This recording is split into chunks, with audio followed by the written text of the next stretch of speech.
परख। एक राज्य के एक नगर सेठ को अपने व्यापार पर आर्थिक संकट आया तो वह राजा के पास मदद के लिए गया। उसने राजा से कहा कि राजा उसे आवश्यक धन उधार दे, वह लौटने पर रकम वापस कर देगा। राजा ने उसे अपेक्षित राशि राजकोष से दिलवा दी। सेठ की एक प्रार्थना और भी थी, वह चाहता था कि उसके लौटने तक राजा उसके 4 दृष्टिहीन बेटों को अपने आश्रय में रख। मेरे बेटे दृष्टिहीन अवश्य हैं महाराज, सेठ बोला। उसकी आंखें चमक रही थी, लेकिन हुनरमंद है। एक रत्न विशेषज्ञ है तो एक घोड़ों का नंबर 1 पारखी, तीसरा औरतों का विशेषज्ञ और चौथा आदमियों का। कभी आजमा कर देखिएगा मेरे बेटों के हुनर को। सेठ परदेश चला गया। दिन बीतने लगे। एक दिन एक जौहरी महल पर आया। राजा को एक बड़ा सा हीरा पसंद आया। एकाएक उसे सेठ बेटों का ख्याल आया। वो जो रत्नों का जानकार है उसको लाओ रे। राजा बोला। अंधा युवक आकर बताए गए स्थान पर बैठ गया। हीरे को अपनी हथेलियों में उसने मला। ये एक नहीं 2 हीरे। फिर वह बोला, श्रीमान बैठिए तो कोई एक मोमबत्ती लाओ। जब युवक ने जलती मोमबत्ती की लो के पास हीरा किया तो एक महीन रेखा रत्न पर दिखने लगी। कुछ पलों बाद हीरा युवक की हथेली पर 1 से 2 होकर पड़ा था। लाखों माफिया मांगता जौहरी जान बचाकर भागा। राजा को हंसते हंसते आंखों में आंसू आ गए। कमाल का काम किया, वह बोला। उसने 2 बार तालियां बजाई। कोई है? हम बहुत खुश हैं। आज से इस जवान के 2 पराठे और एक कटोरी सलाद बढ़ा दिए जाएं।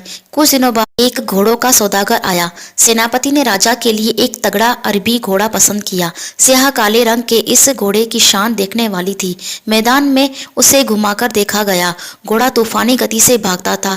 हर देखने वाला लहालोट हो गया। लेंगे, यही घोड़ा लेंगे। राजा अपनी राने पीटता हुआ चिल्लाया। लेकिन सेठ के बेटे को भी एक बार दिखा दो। सेठ का दूसरा नंबर का पुत्र आया और घोड़े के पास पहुंचा। घोड़े के माथे और पीठ पर हाथ फेरने के बाद वह उसे सूंघने लगा तो कई दरबारी हंसते हंसते लोट हो गए। इस सारे हाहा ठीठी का युवक पर कोई असर नहीं पड़ा। वह अपनी शानदार चाल चलता राजा के सामने सर उठाए आ खड़ा हुआ। यह घोड़ा किसी योद्धा की सवारी के लायक नहीं है। चलते युद्ध के दौरान जब इस पर सवार योद्धा को इसकी पूरी गति से भागने की आवश्यकता होगी, तब कहीं इसने रास्ते में कोई पोखर या कीचड़ देखा तो सवार को लिए दिए लौटने लगेगा। सेनापति ने मुस्कुराते हुए सौदागर की तरफ देखा तो पाया कि वह राजा के सामने हाथ जोड़े खड़ा है। माफ कर दे सरकार। आवाक राजा और दरबारी कुछ समझे न समझे तब तक सौदागर अपने हाली हवाली और घोड़े लेकर गायब हो चुका। प्रभावित राजा ने पूछा, तुमने कैसे जाना कि घोड़ा ऐसा है? युवक मुस्कुराया। मैंने उसका पसीना सूंघा था। ये बचपन में भैंस के दूध पर पला है। शायद माँ मर गई होगी। राजा झूम गया। ए शाबाश है। कोई है? आज से इसके 2 पराठे और एक कटोरी दाल बढ़वा दो। कोई 1 हफ्ते बाद महारानी के साथ राग रंग में लगे राजा को न जाने क्या सूझी कि सेठ के तीसरे बेटे को बुला व भेजा। उसके बाद राजा ने सेठ के बेटे से कहा, आज तुम महारानी के बारे में कुछ बताओ। नौजवान ने दाहिने हाथ बढ़ाया और महारानी के कंधे पर रख दिया। महारानी का चेहरा सुर्ख होने लगा, मगर नौजवान ने लगभग तुरंत ही हाथ हटा लिया। उसका चेहरा गंभीर हो चुका था। एक लंबी सांस खींचकर उसने कहा, ये किसी तवायत की बेटी है महाराज। राजा ने होले से 2 तालियां बजाई।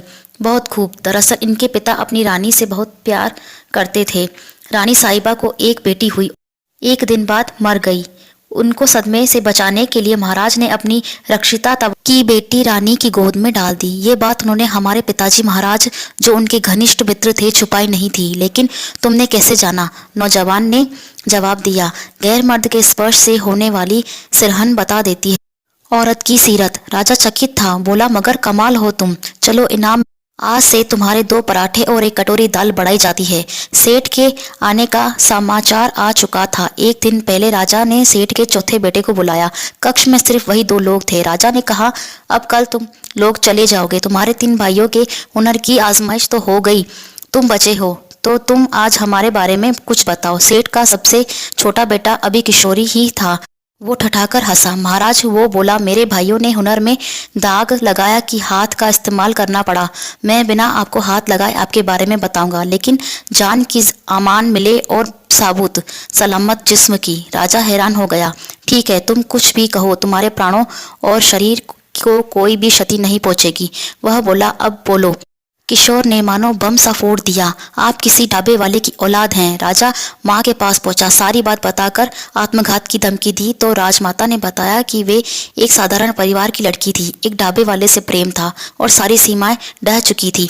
वे शादी करने ही वाले थे कि तत्कालीन महाराज की गिद्ध दृष्टि की किसी उत्सव में उन पर पड़ी और किसकी मजाल थी कि इनकार करता। राजा वापस कक्ष में पहुंचा। वह बोला, ये राज राज ही रहे, लेकिन तुमने जाना कैसे? किशोर मुस्कुराया तो मुस्कुराहट की उजास उसके तरुण चेहरे पर फैल गई। मेरे भाइयों ने जो काम करके दिखाए। वो बोला, अगर कोई सच्चा राजा होता तो हीरे मोतियों से लाद देता, लेकिन आप 2 पराठे और एक कटोरी दाल बढ़ा दो। ये ढाबे वाले की कृपा का चरम है, किसी राजा की कृपा का नहीं। कहानी सुनने के लिए धन्यवाद। वीडियो अच्छी लगी हो तो प्लीज लाइक एंड सब्सक्राइब करना ना भूलें।